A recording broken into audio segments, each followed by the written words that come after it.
How you guys doing? What's up, man?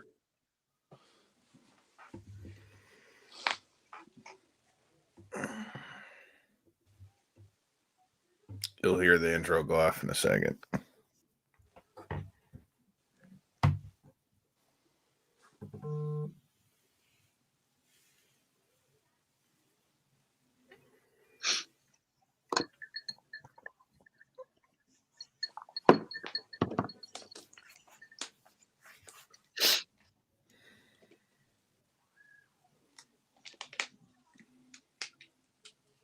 We're getting an intro.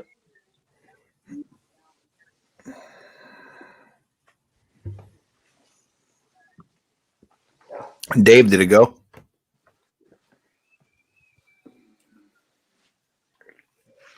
Yeah,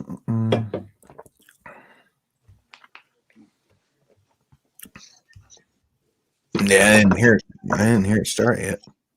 Yeah, me neither.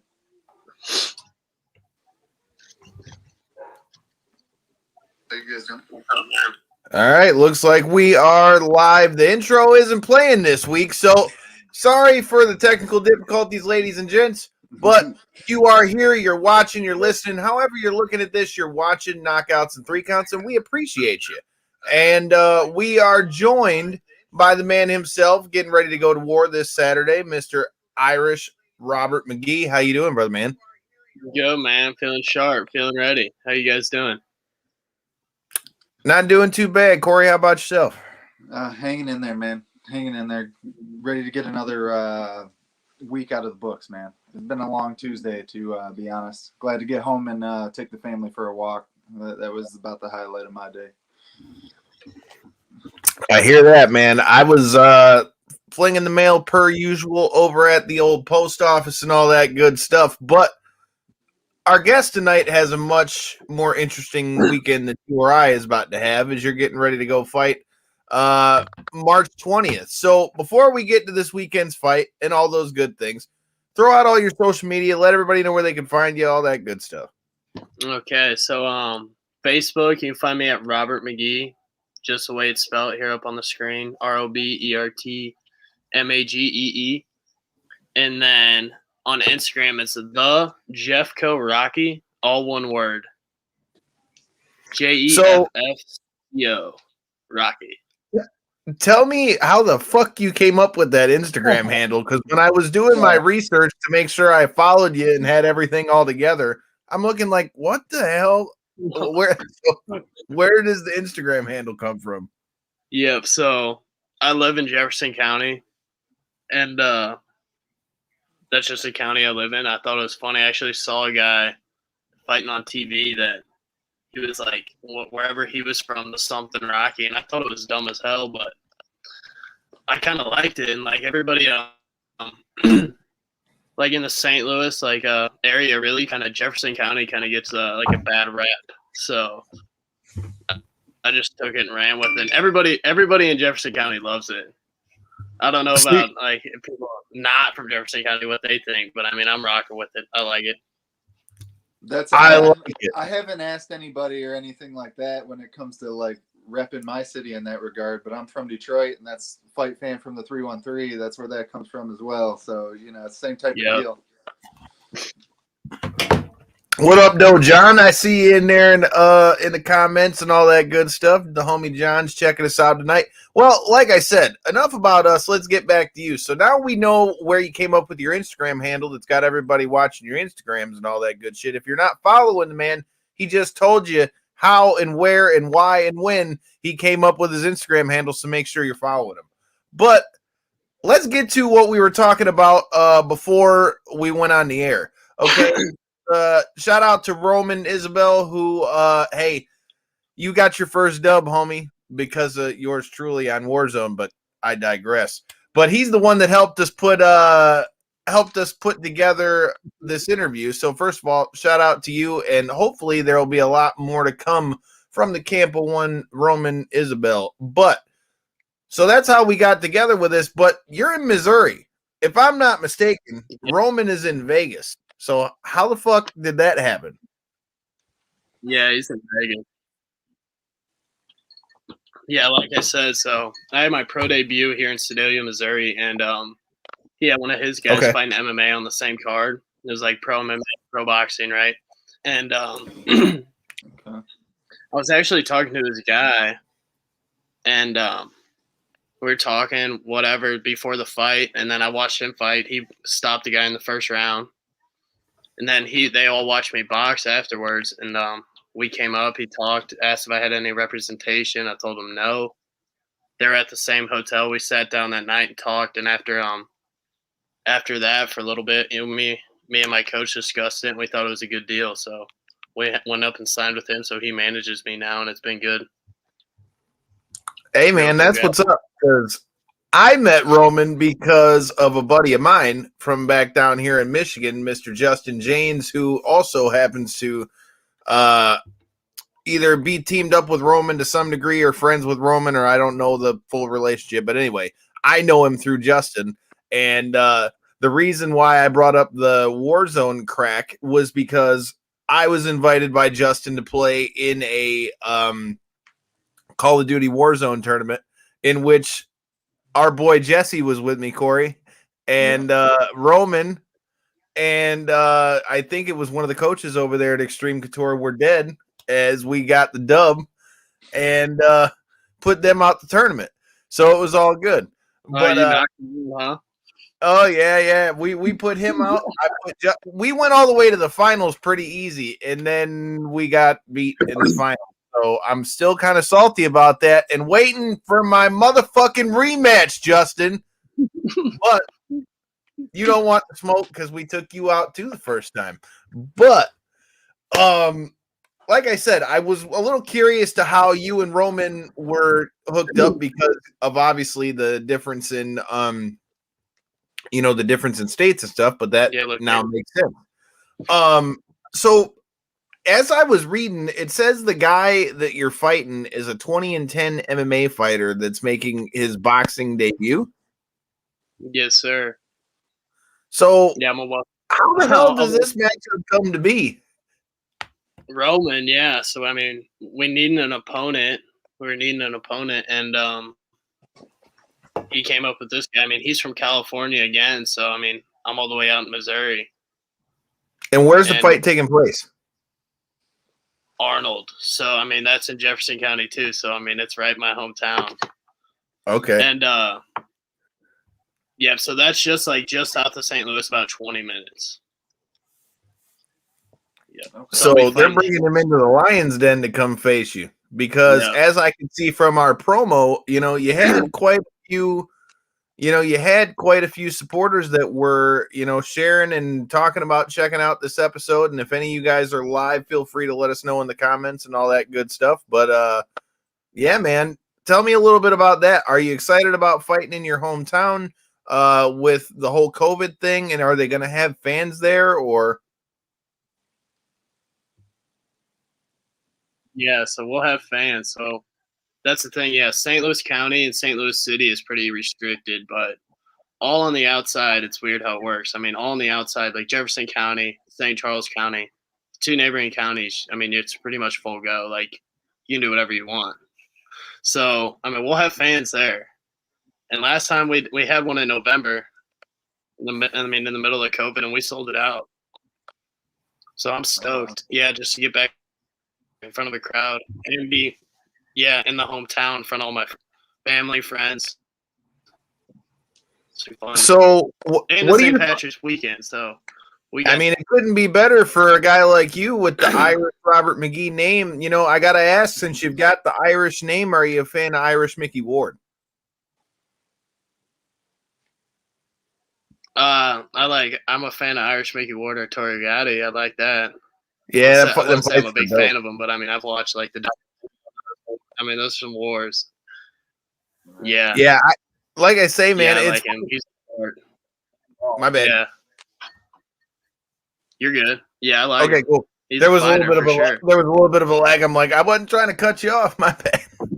Well, Corey, I've been flapping my gums for a little bit. What you got for Mr. McGee? Well, I feel like this is such a fitting question. I hate to kind of be the quintessential guy and beat you with, I'm sure, a question you've probably heard 20 times at this point. But realistically, with going against somebody who is so skilled in MMA and has multiple 30 fights, like Kyle had mentioned up to this point, what do you think the hugest differences are between the striking elements in boxing compared to the striking elements in MMA? And where do you see you're going to be able to be more successful in that difference?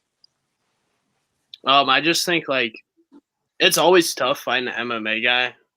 I mean, like it's just awkward a little bit. They have like a different like timing on their punches. I feel like, and like the range and striking in MMA versus boxing is just different. I feel like boxing's like faster pace when it comes to punching, and like I feel like when I use my jab, and like I don't think he'll be able to handle my jab alone, just off of like having that in his face. I don't know if he's ever had somebody who's gonna be right there in the pocket, letting their hands go. Like, I mean, I can.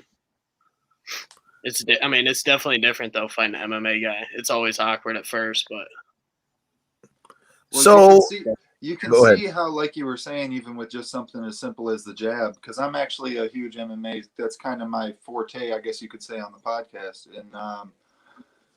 And you can see something as simple as the jab has even kind of started to take over.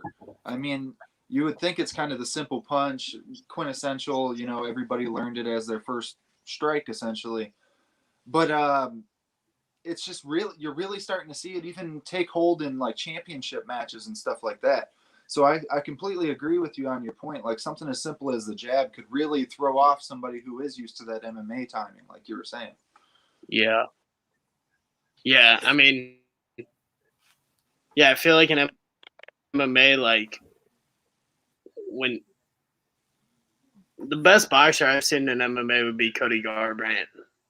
Like him versus like Dominic Cruz, that was a beautiful like display of boxing. I thought, like, I remember watching that fight and was just like, damn, this guy can box. But that honestly made me think that I could like go fight in a cage and like win just because of the way he boxed. I don't know if I could do that, to be honest, but I mean, just seeing him box the way he boxed, I mean, he had an answer for everything, and really just with the jab and like his head movement alone. So what was it that made you choose straight boxing versus MMA? Because I started with boxing when I was 13. I fought 4 times as an amateur, and I switched over to jiu-jitsu and did Muay Thai and the other stuff too. So what was it that made you, stay with straight boxing when MMA seemed to be the hot new thing? Yeah, so I just walked into a boxing gym with my buddy one day, and I kind of fell in love with it. I mean, I did. I didn't kind of fall in love with it. I've been doing it for 12 years. But with MMA, I just don't see – like, I don't know. It sounds disrespectful too, but, like, I honestly see it as, like, a street fight more. And I'm also, like, claustrophobic. Like, I can't, like, handle, like, someone – I tried to wrestle. I could not do it. I could not do it.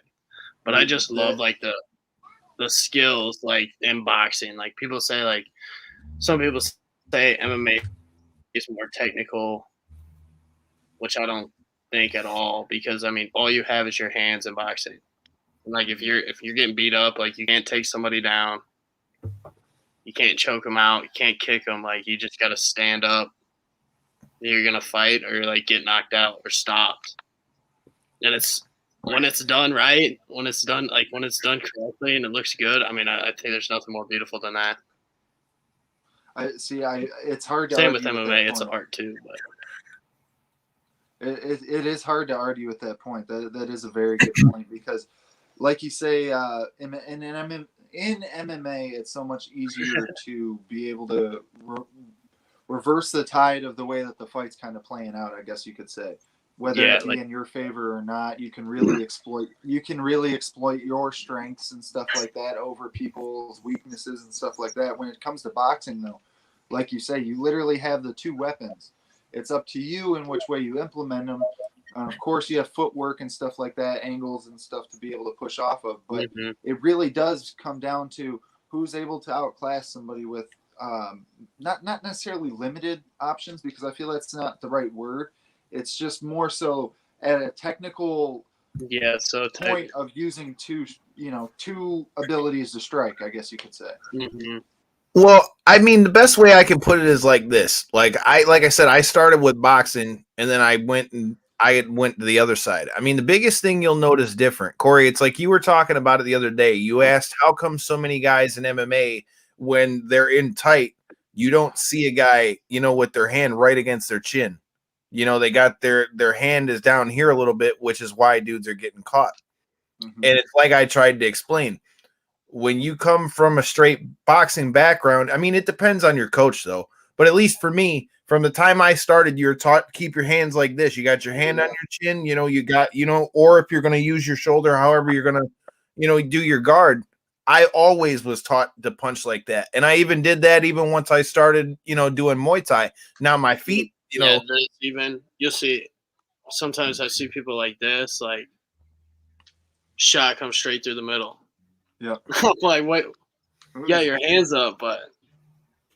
Yeah, well, and that's the thing. That's why I say, like, there's a time and a place where you can do that if you're trying to block a kick or something like that. Mm-hmm. But, like, for the most part, when I'm moving around, I did boxing for so long before I did anything else. So it's like, it's just natural for me. It feels weird to, like, not have, your hands up. It's funny how that works. It's like they almost become like glued to your face anytime you're even like shadow boxing. Like, yeah. So let me ask you about that. So there's a lot of news been going around the world of boxing, and I'd love to hear, a boxer's thoughts on this. So first of all, what are your thoughts on the Jake Paul fights and stuff like that? Jake Paul is going to fight Ben Askren. Do you think it's good for boxing, or do you think it's a slap in the face of boxing? Because I've heard both sides of it.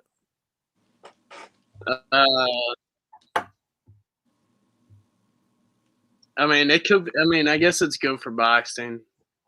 Do I like it? No, not at all. Because I mean, Jake Paul.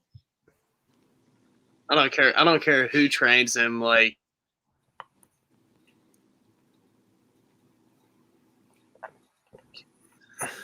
doesn't matter. Like, he's not.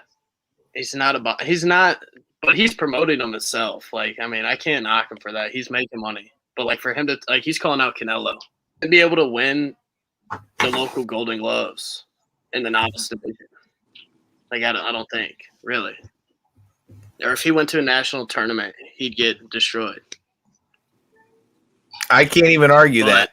I wondered your thoughts because I know a lot of guys were taking it as disrespect because all the money's making. Yeah, I mean it sucks too because I mean like I'm not making a lot of money yet, or even like I can't even say I'm really making money yet. Like sometimes I feel like I'm losing money, but like in all honesty, yeah, I mean, kudos to him. Like he's doing it. I mean, he's got a lot of eyes on him. I'd fight too. I mean, if I knew I could, like, yeah. You always hear people say, "Oh, if they offer me 10 mil, I'd fight Mike Tyson."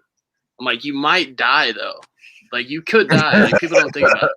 Like if Jake Paul steps in there with somebody good, like they're gonna crack him. And Ben Askren, I don't think's that guy. Great matchup for Jake. No. Great matchup for Jake. Look, I gotta give the kid credit where credit's due because what he did is he checked the 3 boxes that he would want to check. He checked off MMA champion, ex-UFC fighter. Yeah. The one that he didn't check is a guy who can fight on his feet for shit. So, and that's as an MMA fan. That's what's got us all like, damn it. I hope that he wins this for the sake of MMA because if he loses, damn it, Jake Paul will never let anyone hear the end of it. It's just the worst possible example that you could bring over, honestly. And in the case of it was on purpose. Why do you think he picked him? Yeah, no. That's my point. I was actually about to. It was on purpose. He literally could not have done a better job of cherry picking his opponent. He literally could not have done a more perfect job. Like you said, Kyle, he fits that mold perfectly for people who aren't necessarily familiar with the UFC and the fact of former champion from a different, organization, fought in the UFC, got wins even in the UFC, and dude, he didn't lose for like 8 years, but he self-admittedly said, I don't want to fight on the feet. Why do you think in all his fights he took people down, beat them up? So, It was blueprint. Look at for those of you who did happen to be watching when this all took place. Look back at his fight with Damian Maia. He was not able to get Damian Maia down successfully at any consistent rate, and so it ended up being a striking match between two extremely grapple. A wrestler and a jiu-jitsu guy trying to throw hands. I mean, it was it was as rough as you could have possibly imagined. And if he goes in there with any semblance of the striking he showed in that match, he's going to be the next one that gets put to sleep by Jake Paul. Yeah, it's going to be a meme. Yeah, dude, if he got put to sleep by Jake Paul, oh my God. It's so unfortunate, but it's like of all the scary part is it could happen. Is the scary part of it. I wonder what the odds are. He can knock him out too. Do. And that's the thing with that overhand right he throws, even if he don't know how to throw shit else. Well, look at what if you have a repeat of what happened with Masvidal minus the knee and switch it to an overhand right, oh my God. It's either going to be embarrassing in a win or it's going to be very embarrassing with a loss. But either way, I don't think it's going to go very well for him. Yeah, I really honestly don't. Well, something that was going well for either you. Way, go ahead. My bad. There's a little bit of a delay on getting paid. Yep. And that's all you can ask for, especially to come out of retirement and to do something that you're not necessarily the most skilled at. Might as well collect that paycheck, man. Might as well get that bank. You know? Well, what I was going to ask is, you mentioned when we were talking about the whole Jake Paul thing in the front, like, you didn't think he would even be able to win the Golden Gloves, which I completely concur. You, sir, on the other hand, from what I was reading, I read that you went for the Olympic trials in 2020. Yes, sir. Am I correct, or is that or is that internet bullshit? Yep. So I want to hear about this, man. So tell me a little bit about that. Like, for those of you who don't know, like the amateur system. No, it's not internet bullshit. I knew it wasn't, but like I say, I did my research. So the reason I ask is because I've always been so fascinated with the way that the amateur system works. Like I said, having fought as an amateur and stuff like that, and then you see how it works to where like you have to be an amateur to fight in the Olympics and all that stuff. So tell me a little bit about the experience, going for the Olympic trials like that, and what were your biggest takeaways from it?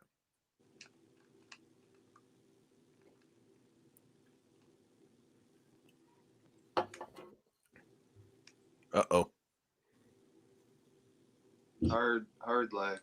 Yeah, really just biggest takeaways I'd say would just the experience, like going up.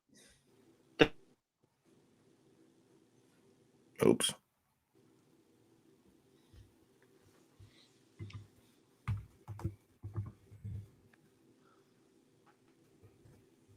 They're knowing that I'm one of the top 8 in the country. Qualifying for it was tough alone. And it was extremely tough. I mean, you had to make it to the finals in the top 8. And then I went up there. I drew the number 1 guy, Raheem Gonzalez. He's out of Las Vegas. Can box. He boxed my ears off. I'll be honest. He boxed my ears off. You guys hear me? Yeah. Yep. Yeah. Felt like I lost you for a second. You did. We lost you for like a second. Okay. Yeah, so I fought him. Yep. It was his second time actually at the Olympic trials. I think he went when he was like 18. And he waited another 4 years. He won the Olympic trials. He won every fight he won, so he'll be representing us in the Olympics in 2022 or this summer, 2021. And then the next fight, I actually fought a guy out of D.C. His name was Nasheed Smith, and we had a real tough fight. I thought I won. My coach thought I won. A lot of people in the crowd thought I won. It was close. It was a split decision. I lost that one, though. But that's just how it goes. But, just to be up there with the best in the country. It was like a huge confidence boost for me just seeing that. So how many times were you guys fighting in a day for the Olympic trials? Is it one fight in a day, or is it like the Golden Gloves where you're fighting multiple times? So, yeah, one fight a day. And it's double elimination. One fight a day. If you lose, you'll fight the next day. Okay. And then, That's gotta 7 be days tough, straight. though, man. Yeah, so, like, yep. And then, like, even if, like, yeah, it's tough for everybody. It's tough for everybody. I mean, I saw people, like, I thought were going to win get knocked out up there. People that I saw win at, like, the qualifiers that swept their bracket, go 2 and out. Like, I mean, it's tough. Anybody can win up there on any given day.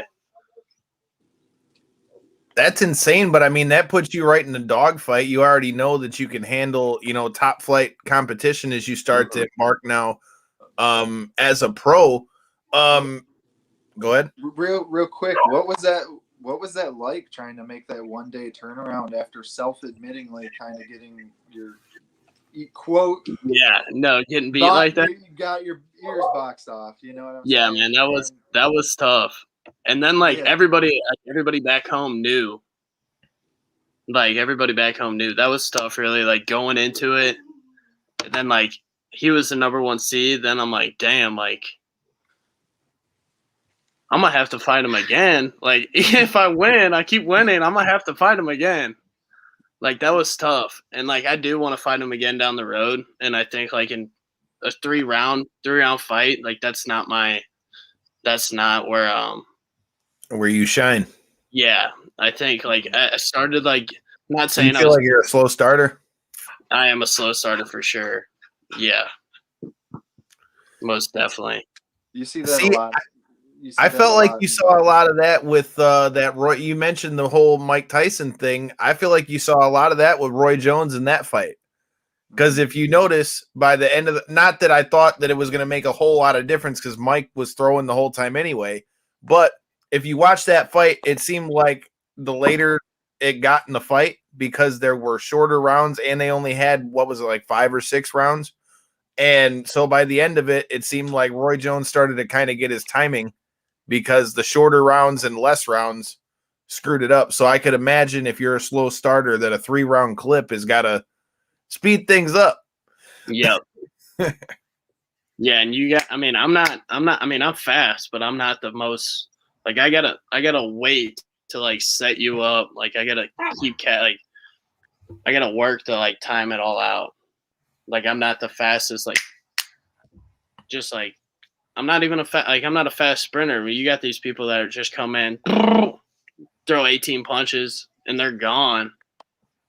And they do that for 3 minutes straight for 3 rounds. And like I'm just getting started. I mean, it's always tough, but I mean, we made it there. So I mean, my style works. I definitely had more of a pro style as an amateur, and that's just how it was trained. So do you think that's going to serve you well against a guy who's a full-blown MMA fighter? Do you think that that's going to be the big difference, that you'll know how to work that pro boxing style against a guy who's probably just looking to make it dirty and gritty against you? Yeah, I'm expecting him to make it dirty. I'm gonna keep him all like. Ideally, he doesn't get close enough to even like land a shot. I know I got some reach on him. And I'm going to try, keep my distance, move around, use the ring, back him up a little bit. I know I'm like a lot of MMA guys, I feel like when they get in the boxing ring, they just know to come straight forward. So I'm going to try to put him on his back foot. It makes sense. I mean, and that's why when I saw a 20-10 MMA fighter, I'm like, well, there's only one way I can really see this going unless this guy's got like bomb ass hands that nobody knows about. I'm like, he's gonna try to make this dirty somehow. With that being said, you're seeing a lot of MMA guys instead of going the boxing route. I mean, while you still see it, we're seeing a lot of guys go towards the bare knuckle FC route. What are your thoughts on that? And like, have you watched any of it? I've seen some pictures of some people after their fights. I'll tell you what, no, I don't want to do that. No way in hell I want to do that, man.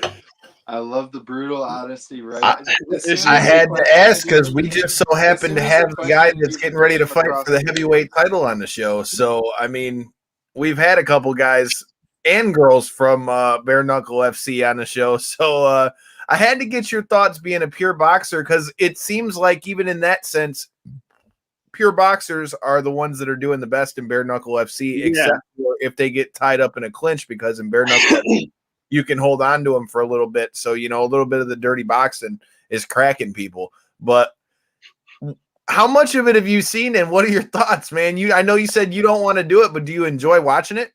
Yeah. So I watch. I haven't watched any of the Bare Knuckle FC, the BKFC or whatever. They just had one in Kansas City, and I know there's a guy, Nico Hernandez, who fights in it.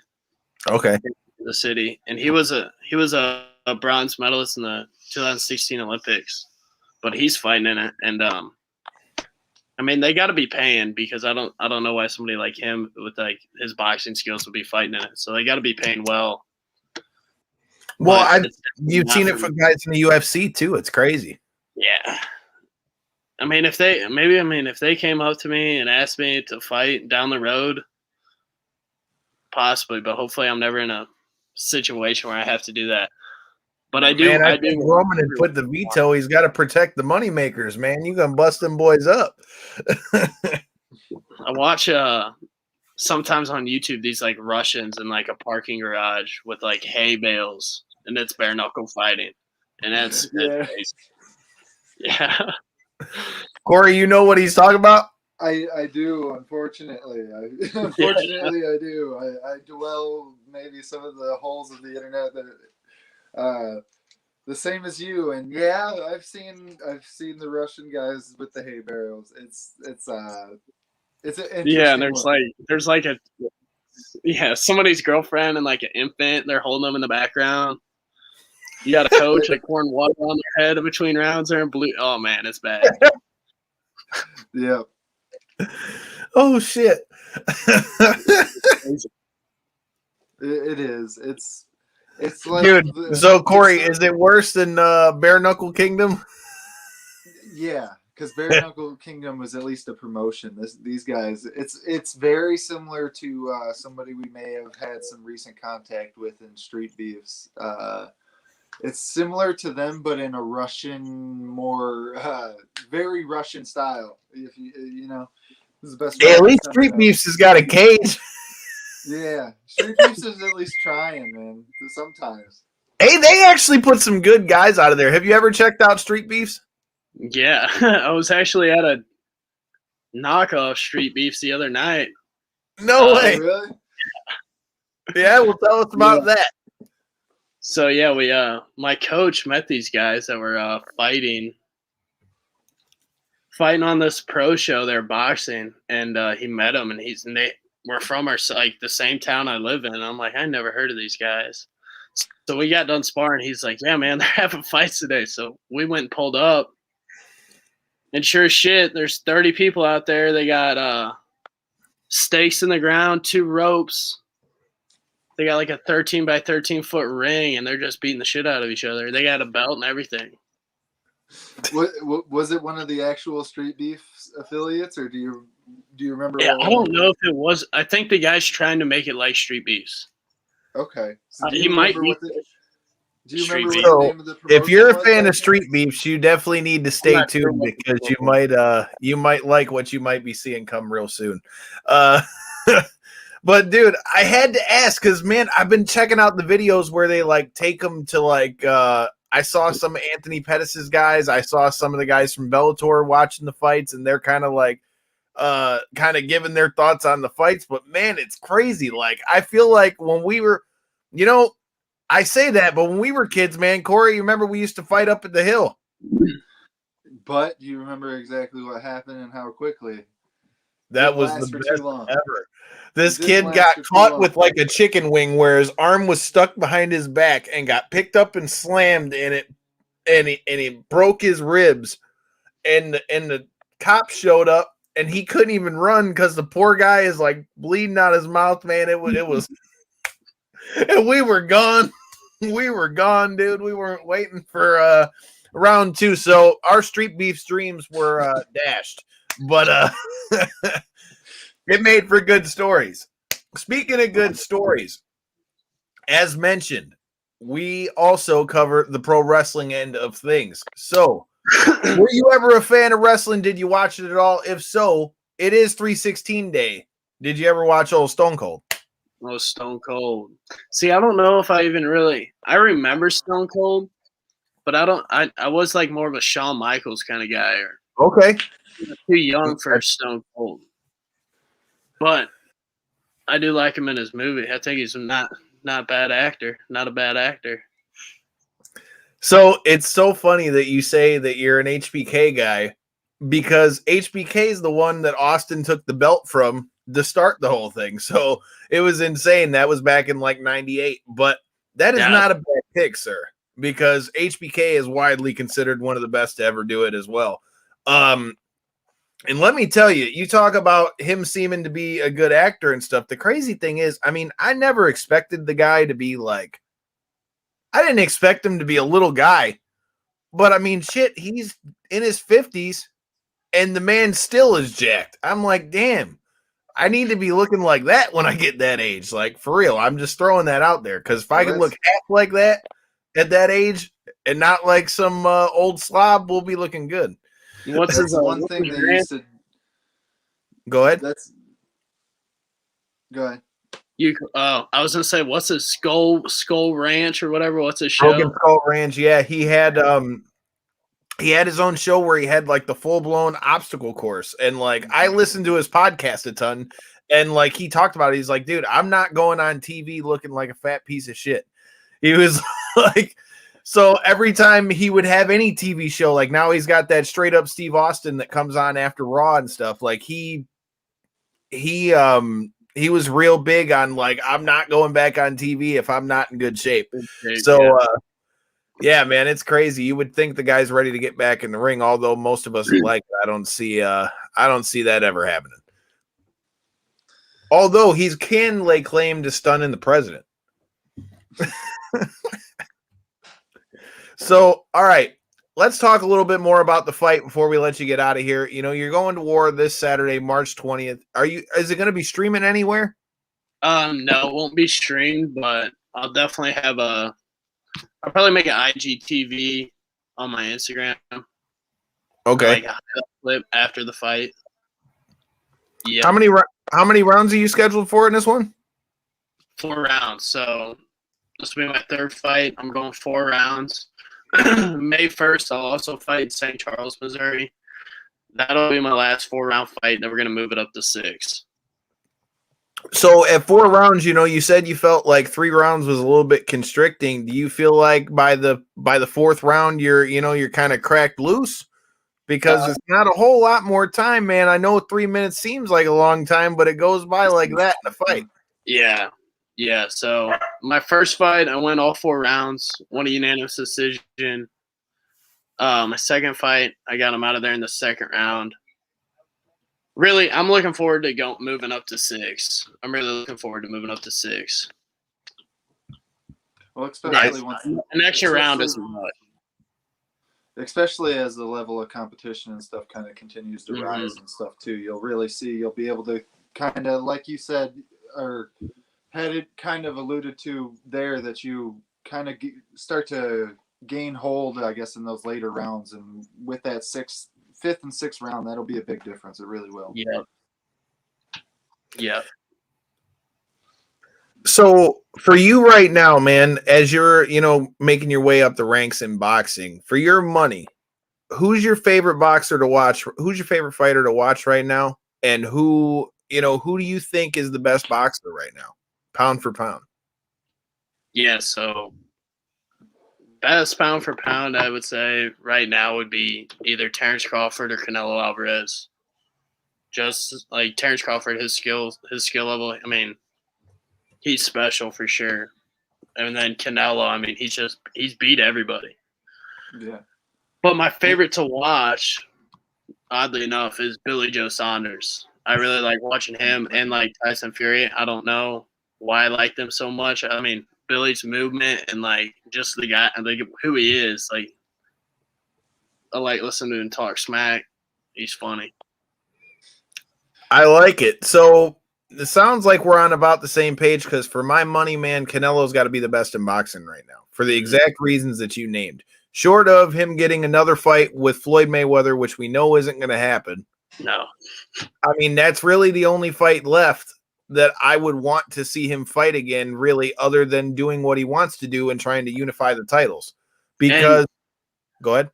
When he fought Floyd, I mean, a lot of people don't like. People bring up, oh, he fought Floyd, but I mean, he was either 21 or 22 at the time. He was young.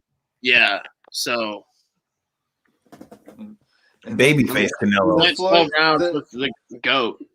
The Floyd camp knew exactly what they were getting their hands on. They were getting their hands on the new up-and-coming prospect, and that was their way of kind of cementing their legacy, I guess, for a longer length than even their career necessarily deemed, I guess. Yeah. You know, like every time now that Canelo gets brought up or something like that, you still have to make that, well, he lost to Floyd, but, and it goes back and forth. But what ends up happening is either way, Floyd's name still gets mentioned, and that's exactly what he wanted out of that by fighting him young, in my opinion. It was more than just getting a win over a top guy. It was getting a win over somebody he thought was going to be the future of boxing. Yeah, it makes sense. All right. So here's the thing. Like I said, I agree with you completely. I think that Canelo is number one pound for pound. But for you, what do you think it's going to take to get boxing kind of back on its like mainstream hit? Because the funny thing with boxing is no matter what happens, whether it's MMA getting bigger or maybe bare knuckle FC coming out or whatever it is, boxing always has that allure that I think UFC and everything else kind of, goes after, in that when it's a big boxing fight, people will always buy a boxing pay-per-view. I don't know why. It's just a proven fact. Like if it's a big enough fight, even if you don't hear about the media, even if you don't see all of the hype for it the same way maybe you'd see a UFC fight or whatever the case might be, you still see all the hype and the pay-per-views for it. So what are your thoughts on the state of boxing right now, and what do you think it's going to take to get it back in the mainstream? Yeah, get it back in the mainstream, I think. I mean, I feel like it's right now it's like doing better than it's been. Agreed. Before all you had was Floyd. At 130, I mean, you got Ryan Garcia. Everybody knows Ryan Garcia. People ask me all the time, would you fight Ryan Garcia? I'm like, I got 50 pounds on. Like, no. But, I mean, I would. Like, he's got a lot. I'd cut some weight. I'd make a catch weight for sure. But, I mean, I'll never fight him. But, I mean, that weight class alone, Tank Davis, Gervonta, like, Ryan, Teofimo Lopez, all them guys, Devin Haney, like that's the hottest weight class I think right now. And then the heavyweight division was dead. That's back popping again. Deontay Wilder, Tyson Fury, Andy Ruiz, all these guys are like fighting each other now. So I mean, I think it's coming up, and also like, give me back. We'll be back. Let me get to about 15-0. So let me ask you about that. So you mentioned you're a Tyson Fury guy, bro. Mm-hmm. So what were your thoughts on his foray into the WWE? See, I didn't see that, but who'd he fight? Who'd he fight in there? They had him in I'm trying to think. It wasn't Lesnar. That was when that was right before he fought in America. He went to one of the Saudi Arabia shows. He was on like the big Saudi Arabia show. He won his match, but man, that man, you talk about knowing how to put on an entrance, man. It's crazy how the guys outside pro wrestling can do pro wrestling better half the fucking time than the guys in pro wrestling. He's a showman for sure. He's incredible at it. What's your thoughts on the announcement of the two signed bouts between him and Anthony Joshua? Yeah, I like that. I don't see anybody beating Tyson Fury, to be honest. I love the fact that they're finally staying active. Like, it's Kyle had asked the question, like you were saying, of what can make boxing, kind of more into the mainstream and stuff. And in my opinion, it's honestly active champions and interesting contenders. And I think the mix of that too is exactly what boxing needs. And that's what you were alluding to kind of with the 130 division and the lower weight divisions like that, is that they're doing a better job of getting a lot more interesting prospects and a lot more eyes on their champions that are very dominant champions. But it's just that's in my eyes, that's exactly what it needs. It needs interesting prospects but dominant champions, somebody that can really hold their reign on a belt and also be active. They need to be current enough where their name stays active in the media, because you look at anything nowadays, the media cycle is so quick. It's you have to kind of stay in people's face. You really do. Yeah, you can go viral for a day. Yeah, and then the very next day you'll be like, "Oh, what was that? What was that video that everybody was talking about?" Yeah, it's really is that fast, and that's why you see the grasp of people in the UFC and stuff like that who have been able to maybe stay more active and stuff over the last couple of years, especially this last year with the pandemic and stuff. You see why they've been able to garnish such popularity in a quick time, and it's because of that activity. That activity is a huge thing. So what are your thoughts on that? Do you think in 2021 we're going to see boxing be able to open back up more with like I say, you're not seeing nearly as many boxing fights as you are with UFC at this point. Do you think that things are starting to open back up, you'll see more fights? It seemed like on the higher level, the only real promotion that was going at a consistent rate somewhat last year was Top Rank. Everybody else Top Rank. Everybody else seemed to take the year off, to be honest. Yeah, Top Rank did really good during the pandemic, I feel like. I mean, they had boxing every Thursday night, I believe, on ESPN for a while. Yeah. But yeah, really, I mean, once stuff starts opening up, I mean, everybody's worried about money too, and I mean, they want to get their purse or their from the gate and all this stuff. So once we start opening stuff up, I'm sure you'll start seeing more fights. But also too, like we're talking, like Ryan, like all these guys, like right now up at the top, like in every division, it seems like they want to fight each other. Like they really want to fight each other. Like Terrence Crawford, Errol Spence. Like I know Terrence Crawford and Errol Spence both want to fight each other. It's just they can't make it happen with. It's just the business end. The business, but like, sure, I believe it'll happen.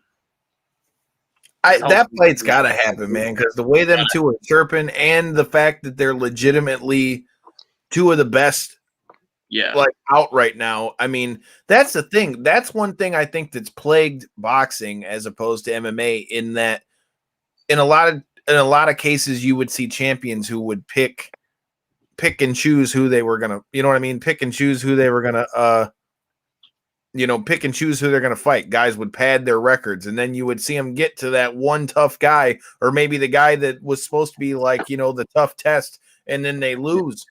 Yeah. Where, like I say, now it seems like when you got a guy like Canelo, for example, who's straight up saying, I want every champion in this division, I want to unify the belts.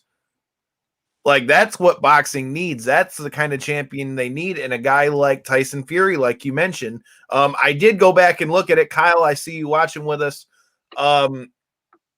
Tyson Fury faced Braun Strowman in WWE. That's who he faced and Braun Strowman is a big, giant SOB too, man. So the two of them in the ring was quite the sight. Although Braun may have had the muscle, I'm looking like, man, it's only going to take one left hook. And then, dude, I'll never forget. Did you ever see when Floyd was in WWE? Yeah, I watched that. Bro, when he broke Big Show's nose that first night he came out, he rifled off about 15 punches. And I've heard Big Show talk about it on multiple interviews afterwards. He knew he was going to hit him, but he hit him so many times that when he broke his nose, he took off and was going to kill Floyd Mayweather, dude. So, yeah, dude, it's always cool. I think guys like Tyson Fury are going to be a big help for boxing, man.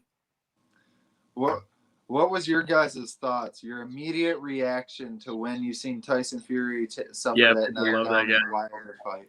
When you guys seen him pop up off the ground like nothing had ever happened, what was your guys' thoughts? I thought he was trying to be the Undertaker for a minute. In the 12th round, I thought the Undertaker, man. You see? What I tell you, he took a page out of the old dead man's book. Yeah.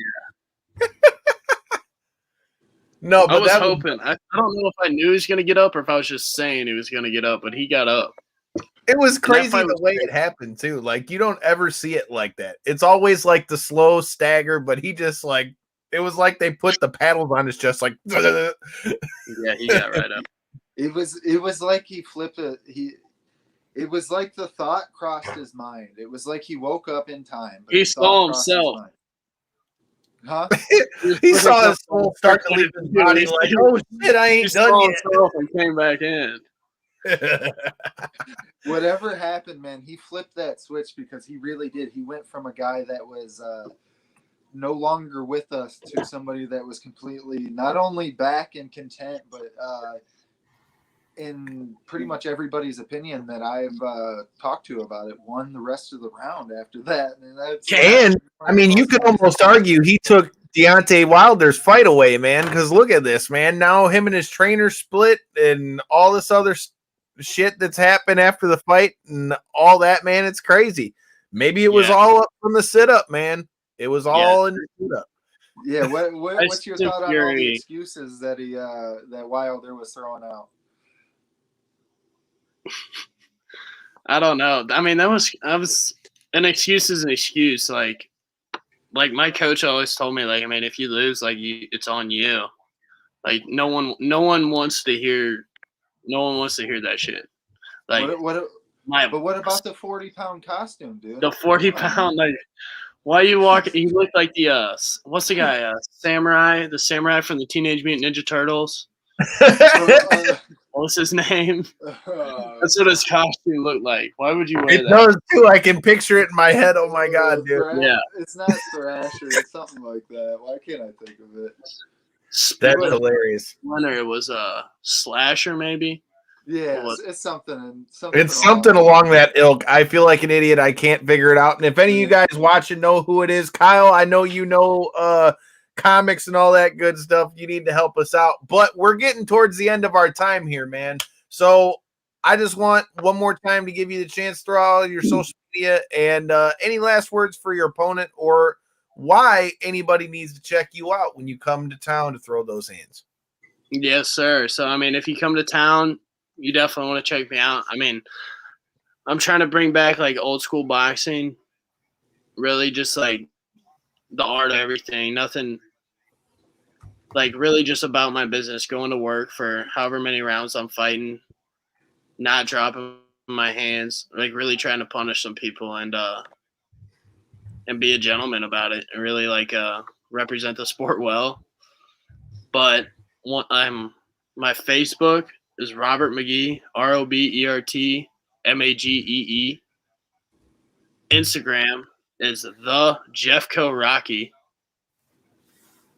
The Jeffco Rocky. JEFFCOROCKY. And that's all I got. Medias. And if you guys missed out on the beginning of the interview where he explained the story behind that Instagram handle, you're going to need to check it back out on YouTube once it's up there and aired. Well, man, we appreciate your time. Best of luck.